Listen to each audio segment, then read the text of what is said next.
رمضان آن بان شان سے آ رہا ہے، ہمیں اپنے آپ کو تیار کرنا چاہیے رمضان کے استقبال کے لیے، خوش آمدید کہنے کے لیے۔ مہمان جس قدر معزز اور مکرم ہوتا ہے، اس کی تعظیم، توقیر اور استقبال بھی اس کی شایان شان ہوا کرتی ہے۔ رمضان بہت معزز، بہت مکرم، بہت باعظمت اور بہت مبارک عالم اسلام کے لیے، کلمہ گو کے لیے، مومنین کے لیے، ہر اس شخص کے لیے جو اللہ عز و جل کی وحدانیت پر، رسول اللہ صلی اللہ علیہ وسلم کی رسالت پر ایمان رکھتا ہے۔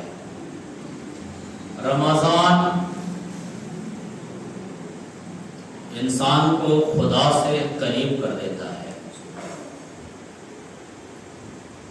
رمضان انسان کو شہوات سے، خواہشات سے، نفسیات سے پاک، صاف اور ستھرا کر کے خدا کے حضور حاضر کر دیتا ہے۔ رمضان وہ پاکیزہ اور مقدس مہینہ ہے جس مہینے میں اللہ عز و جل اپنے بندوں پر خصوصی رحمت فرماتے ہوئے شیطان کو جکڑ دیتا ہے، جہنم کے دروازے کو بند کر دیتا ہے اور رحمتوں کے دروازے کھول دیتا ہے، جنت کا دروازہ کھول دیتا ہے۔ رمضان جب آتا ہے تو اپنے ساتھ رب کی عنایتیں، عطائیں اور بخششیں لے کر آتا ہے۔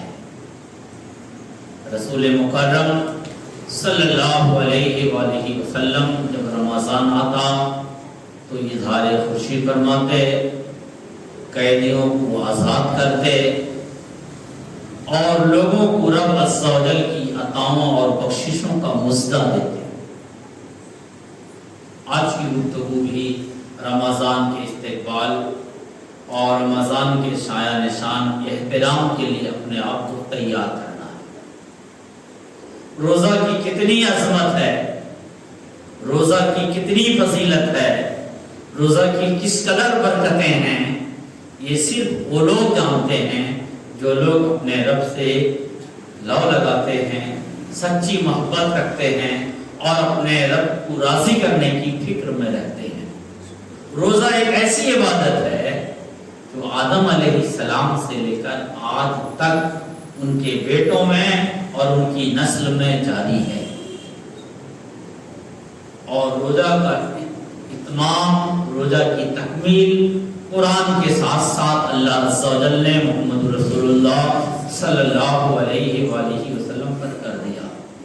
روزہ کے کیا آداب ہیں، روزہ کی کیا پابندیاں ہیں، روزہ کی کیا سنتیں ہیں، اور روزہ میں کن کن چیزوں کا ہمیں خیال رکھنا چاہیے، یہ ساری باتیں اللہ عز و جل کی کتاب اور رسول اللہ صلی اللہ علیہ وآلہ وسلم کی سنتوں میں موجود ہے۔ تو آج کی گفتگو میں دو تین حدیثیں رسول اکرم صلی اللہ علیہ وآلہ وسلم کی پڑھی ہیں، اور وہی رمضان کی عظمت باور کرانے کے لیے کافی ہوگی۔ رمضان میں ایک عظمت اور برکت والی چیز یہ ہوتی ہے کہ انسان کو بھوکا رہنے کی تلقین کی جاتی ہے، کیونکہ یہ جو ہماری صحت ہے، تندرستی ہے، یہ بھی اللہ عز و جل کی دی ہوئی نعمت ہے۔ اللہ نے اگر آپ کو طاقت دی ہے تو یہ اللہ عز و جل کی بہت بڑی عنایت ہے، بہت بڑی نعمت ہے۔ ان لوگوں سے پوچھئے جنہیں جسمانی طاقت حاصل نہیں، لڑکھڑاتے رہتے ہیں، کھڑے نہیں ہو پاتے، بیماریوں میں الجھے رہتے ہیں، ان سے پوچھئے صحت کیا ہوتی ہے۔ رسول اکرم صلی اللہ علیہ وآلہ وسلم پیغمبر کی حیثیت سے دنیا میں آئے ہیں. آپ روحانیت اور ملوکیت کی زیادہ تعلیم دیا کرتے تھے. جسم کی صحت وغیرہ پہ زیادہ گفتگو نہیں کرتے تھے، کیونکہ یہ عام لوگ بھی کر سکتے ہیں، حکمہ کر سکتے ہیں، طبیب کر سکتے ہیں، ڈاکٹرز کر سکتے ہیں. جو باتیں کوئی نہیں کر سکتا تھا وہ رسول اکرم صلی اللہ علیہ وسلم زیادہ کرتے تھے. لیکن پھر بھی آپ نے صحت کے تعلق سے بہت سے انمول یہ اصول اور ضابطے بتائے ہیں. ایک حدیث ہے حضرت مقدام ابن مالک رضی اللہ تعالیٰ عنہ، بزرگ صحابی ہیں، کہتے ہیں سمعت رسول اللہ صلی اللہ علیہ وآلہ وسلم یقول ما ملأ آدمی وعاء شرا من بطن. آدمی کا، رسول اکرم صلی اللہ علیہ وسلم نے فرمایا کہ آدمی کا کسی برتن کو بھرنا پیٹ سے برا برتن کچھ دوسرا نہیں ہے. یعنی جو پیٹ کا بھرنا ہے یہ بہت برا مشرب ہے جسے انسان بھرتا ہے. بِحَسَبِهِ بِنِ آدم وَقُلَاتٌ يُكْمِنُ صَلْبَهُ. آدمی کے لیے وہ چند لقمے کافی ہیں جس سے اس کی پیٹھ سیدھی رہے.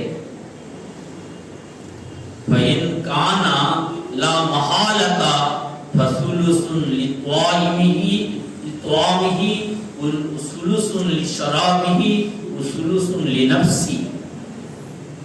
آدمی کے لیے چند لقمے بہت ہیں اس کی پیٹھ سیدھی رکھنے کے لیے.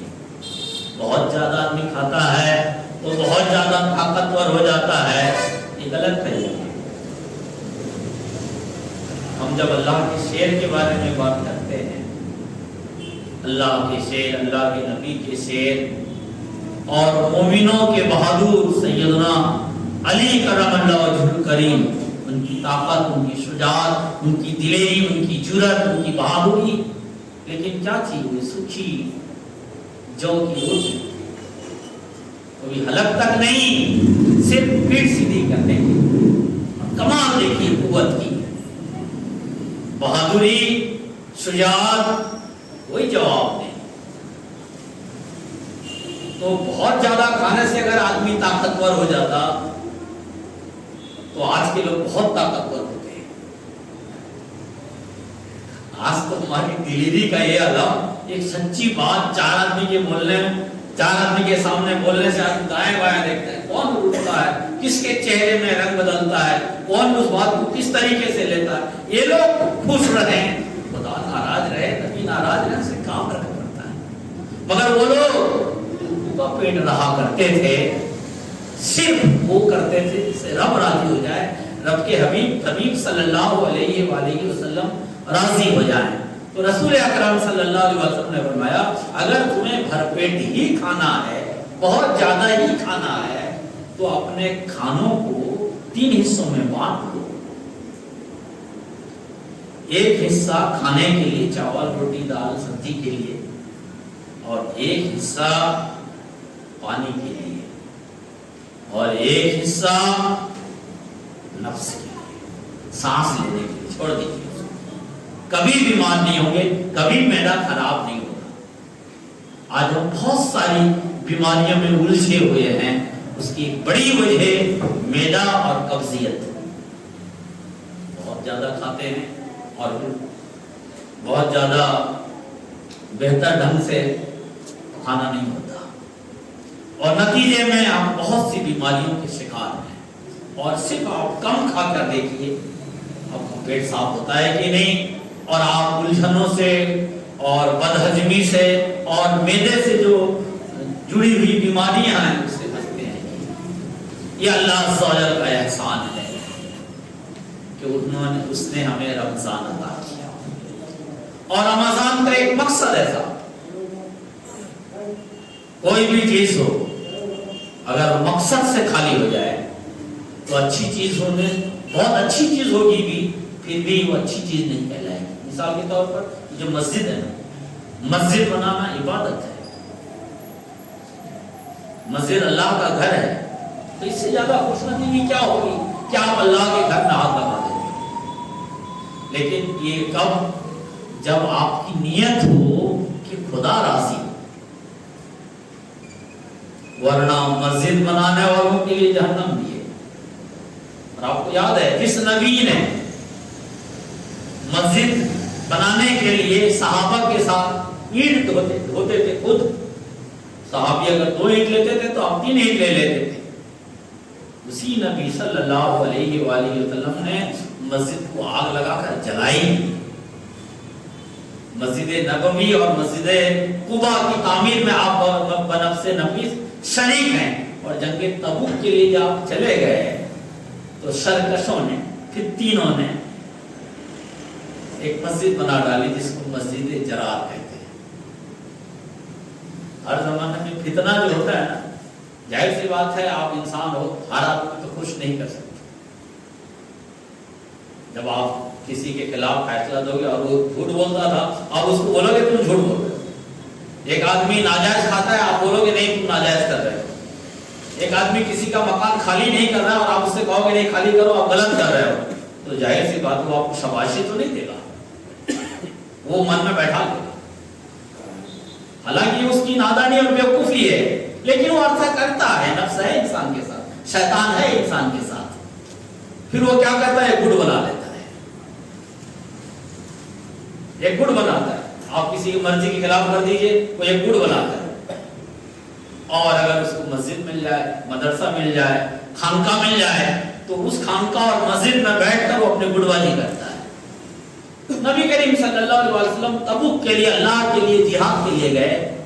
اور بہت سے شیطانوں نے کہا یا رسول اللہ ہم بیمار ہیں، ہمارے بچے بیمار ہیں، ہمارے وہ کھیت اور باغات میں مزدور کی ضرورت ہے، اگر ہم چلے جائیں گے سب چوپٹ ہو جائے گا، اس لیے ہمیں اجازت دیجئے کہ ہم گھر میں رہ لیں.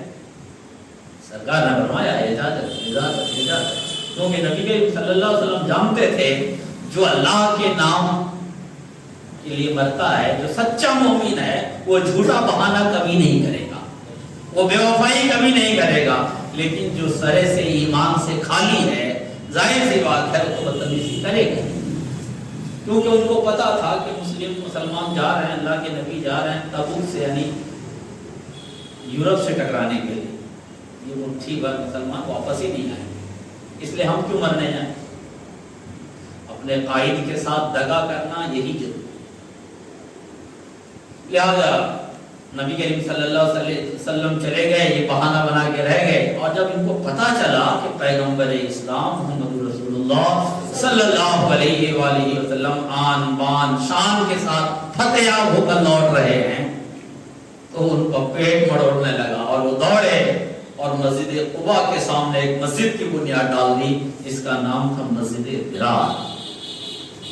اور جب نبی کریم صلی اللہ علیہ وسلم مدینہ سے قریب آئے، کہا یا رسول اللہ ہمیں نماز پڑھنے جانے میں دقت ہوتی ہے، مسجد نبوی شریف اور قباء شریف آپ ہمیں اجازت دیں کہ ہم یہاں نماز پڑھ لیں، اور آپ چل کے 2 رکعت وہاں نماز پڑھ دیں تاکہ وہ جگہ ہمارے لیے متبرک ہو جائے. نبی کریم صلی اللہ علیہ وسلم آگے بڑھتے کہ نبی اکرم صلی اللہ علیہ وسلم کے رب نے قرآن اتارا اور کہا یا رسول اللہ جس جگہ پہ مسلمانوں کو لڑانے کے منصوبے بنائے جائیں اور ان کے مسلمانوں کی تباہی کے مقاصد ہوں، اس جگہ پہ جا کر آپ نماز نہ پڑھیں، وہ مسجد اس لائق ہے کہ اسے جلا دیجیے. پتہ کیا چلا کہ انسان کا اگر مقصد اچھا نہ ہو، اس کی نیت اچھی نہ ہو، تو چاہے وہ کتنا اچھا کام بھی کر لے وہ کام اچھا نہیں ہو سکتا. اصل چیز نیت ہے اور مقصد ہے. روزہ کا مقصد کیا ہے؟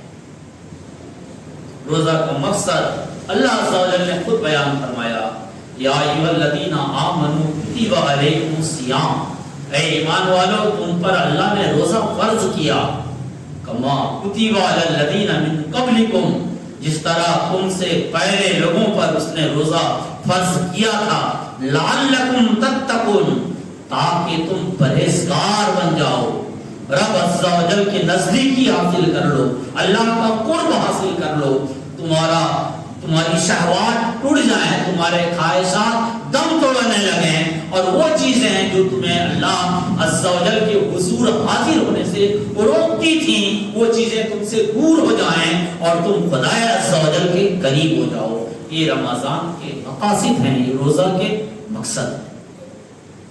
تو اس روزہ کے اگر آپ مقصد کو دھیان میں رکھیں گے تو اسی روزہ کا مہینہ مئی چلا گیا صاحب، مئی کا مہینہ سب سے زیادہ گرمی کا مانتے ہیں کہ نہیں مانتے؟ وہ تو چلا گیا۔ اس سال پورا روزہ اپریل میں،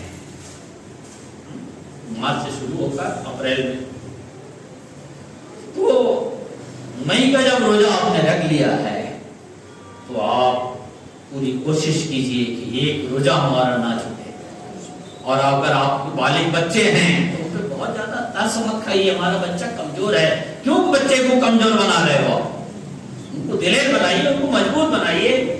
آپ یاد رکھیے کہ آپ کے بچوں پر آپ سے زیادہ جس نے ان بچوں کو زندگی دی ہے وہ رحم کرتا ہے، وہ پیار کرتا ہے۔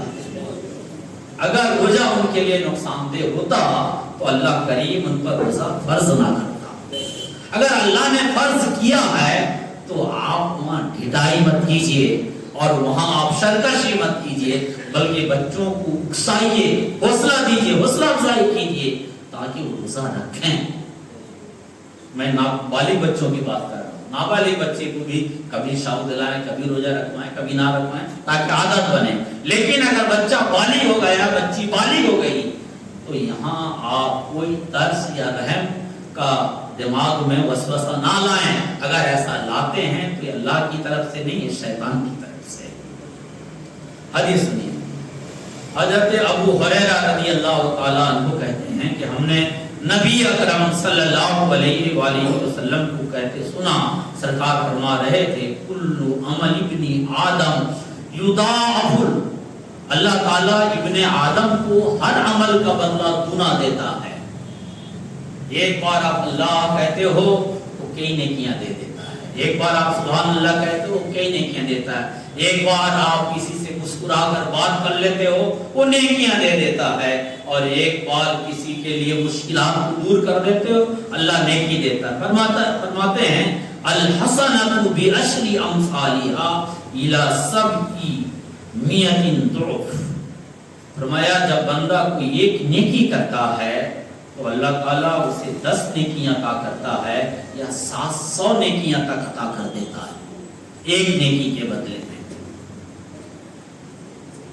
قال اللہ تعالی الا الصوم فانه لی وانا اجزی بہ، اور اللہ تعالیٰ فرماتا ہے اے میرے بندو مگر روزہ میرے لیے ہے اور میں ہی اس کا صلہ دوں گا، میں ہی اس کا اجر دوں گا۔ یہاں 10 گنا 100 گنا 700 گنا کی بات نہیں ہے۔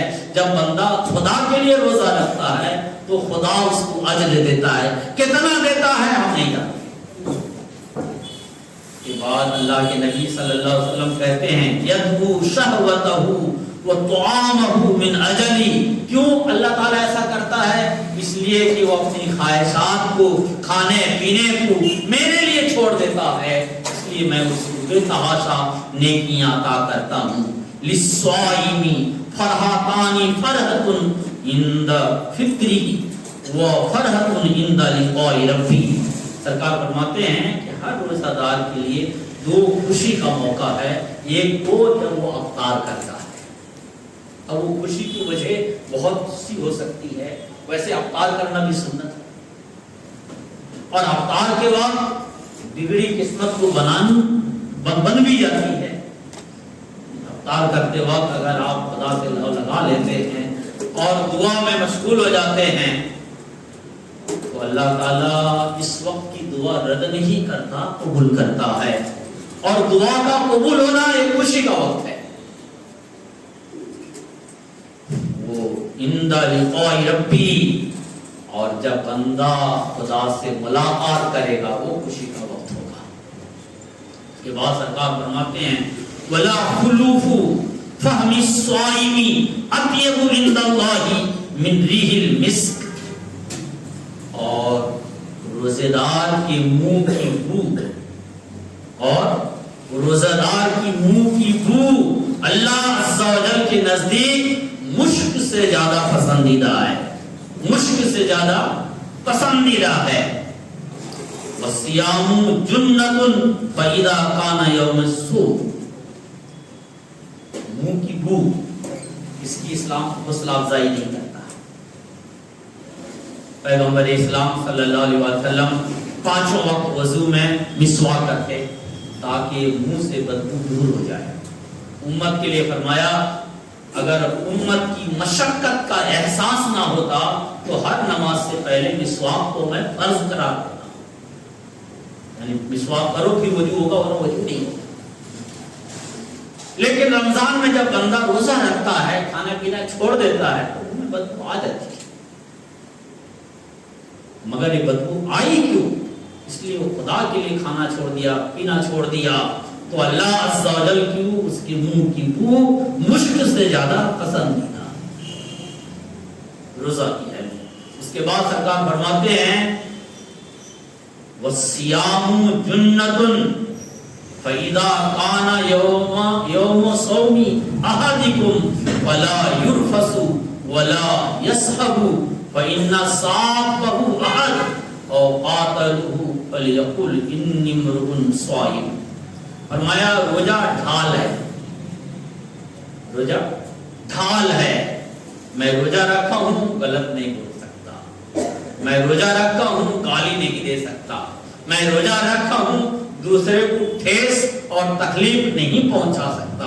اور اگر کوئی آپ سے لڑنے بھیڑنے کے لیے تیار ہو جائے تو آپ کہیے میں روزہ سے ہوں، لڑائی نہیں کروں گا، برا بھلا نہیں کروں گا، شور شرابہ نہیں کروں گا، کیونکہ میں روزہ سے ہوں۔ روزہ ڈھال ہے، روزہ بندے کو گناہوں سے بچانے کا، روزہ بندے کو گناہوں سے بچانے کا ہے۔ حضرت سلمان فارسی رضی اللہ تعالیٰ عنہ مشہور صحابی ہیں۔ اگر میں آپ کو یہ احساس دلاؤں کہ جب نبی کریم صلی اللہ علیہ وسلم مسجد نبوی شریف میں تھے، صحابہ تھے اور شعبان کی آخری تاریخ تھی، آپ کھڑے ہوئے اور خطبہ دیا۔ جیسے ابھی بندہ آپ کے سامنے کھڑا ہو کر بول رہا ہے، اس کی حیثیت کچھ نہیں، صرف یہ ہے کہ وہ نبی کریم صلی اللہ علیہ وسلم نے جو کچھ کہا ہے، کتابوں میں باتیں لکھی ہیں، وہ باتیں وہ پڑھ کر سنا رہا ہے۔ مگر رسول اکرم صلی اللہ علیہ وآلہ وسلم جب سنا رہے تھے تو وہ باتیں اللہ کریم آپ کے قلب میں اڈھیل رہا تھا اور آپ اللہ کے بندوں تک اللہ کا پیغام پہنچا رہے تھے۔ تصور کیجئے نبی کریم صلی اللہ علیہ وسلم خطاب فرما رہے ہیں اور آپ ان کے خطاب کو سن رہے ہیں۔ تصور کیجئے حضرت سلمان فارسی رضی اللہ تعالیٰ عنہ کہتے ہیں قال خطبنا رسول اللہ صلی اللہ علیہ وآلہ وسلم فی آخر یوم من شعبان، شعبان کی آخری تاریخ میں، یہ شعبان کا آخری ہفتہ چل رہا ہے، آج 24 تاریخ ہے چاند کی شعبان۔ تو حضرت سلمان فارسی کہہ رہے ہیں کہ نبی کریم صلی اللہ علیہ وسلم نے شعبان کی آخری تاریخ کو ہمارے سامنے خطاب فرمایا۔ فقال یا ایھا الناس قد اذل لکم شہر عظیم شہر مبارک شہر فیہ لیلۃ خیر من الف شہر۔ فرمایا اے لوگو، تمہارے سامنے ایک باوقار مہینہ آ رہا ہے، وہ مہینہ بہت عظمت والا ہے، بہت مبارک ہے، ایسا مہینہ ہے جس میں ایک رات ہے جو 1000 راتوں سے افضل ہے۔ جعل اللہ صیامہ فریضۃ وقیام لیلہ طوعا، اور اللہ تعالیٰ نے اس کے دن کے روزوں کو فرض قرار دیا اور اس کے رات کے قیام کو نفل قرار دیا۔ من تقرب فیہ بخصلۃ من الخیر کان کمن کان ادى فریضۃ فیما سوا۔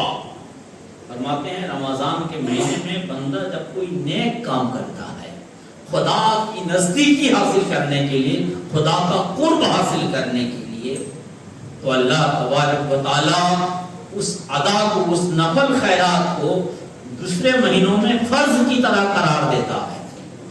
یعنی رمضان کے مہینے میں کوئی آپ سنت پر عمل کر لیتے ہیں، نفل پر عمل کر لیتے ہیں، تو گویا دوسرے مہینوں میں فرض پر عمل کرنے سے جو ثواب ملتا تھا، رمضان میں نفل اور سنت پر عمل کرنے سے وہ ثواب ملتا ہے۔ اور کہتے ہیں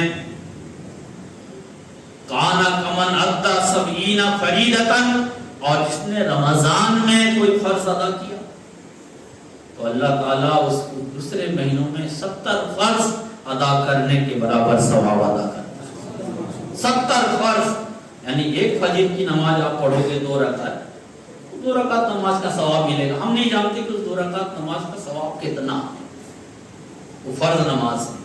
سنت نماز کے بارے میں ہے کہ صبح کی جو 2 رکعت سنت نماز ہے اس کے بارے میں ہے کہ وہ 2 رکعت دنیا اور ما فیہا سے بہتر ہے۔ یہ دنیا، یہ آسمان اور ان دونوں کے بیچ میں جو کچھ بھی ہیں ان سب سے بہتر ہے وہ 2 رکعت۔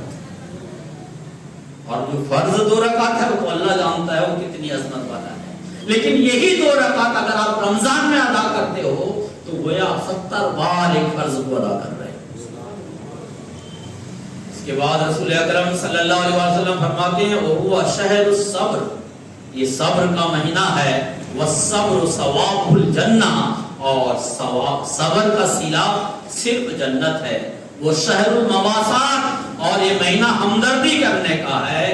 وہ شہر یزاد فیہ رزق المؤمن، اور یہ وہ مہینہ ہے جس میں مسلمان کے رزق میں برکت انڈھیل دی جاتی ہے۔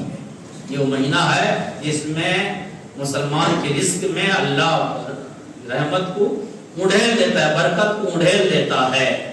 من فطر فیہ صائما کان لہ مغفرۃ للذنوب وعتق ربہ من النار، اور فرماتے ہیں جو ایک روزہ دار کو افطار کرا دیتا ہے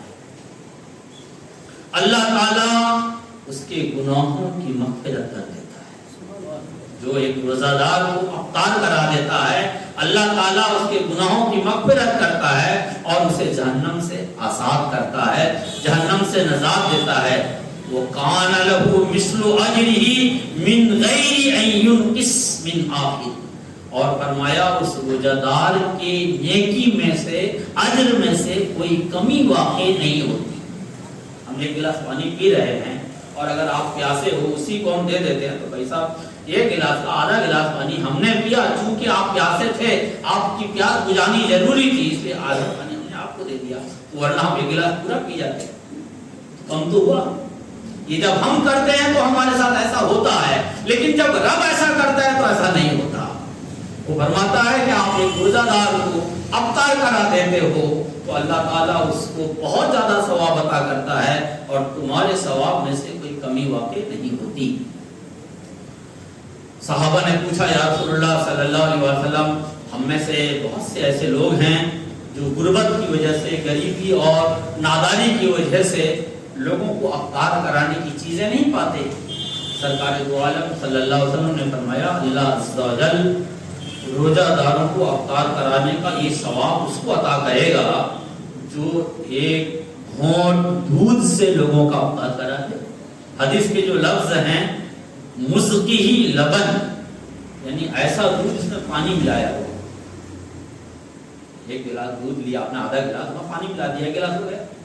یہ اگر آپ بیچو گے تو غلط ہے، لیکن اگر آپ خود استعمال کر رہے ہیں تو غلط نہیں ہے، بلکہ بہتر ہے دودھ میں پانی ملا کے پینا۔ نبی کریم صلی اللہ علیہ وسلم دودھ میں پانی ملا کے پیتے تھے، لیکن دودھ میں پانی ملا کے بیچنا جائز نہیں، یہ دھوکہ ہے۔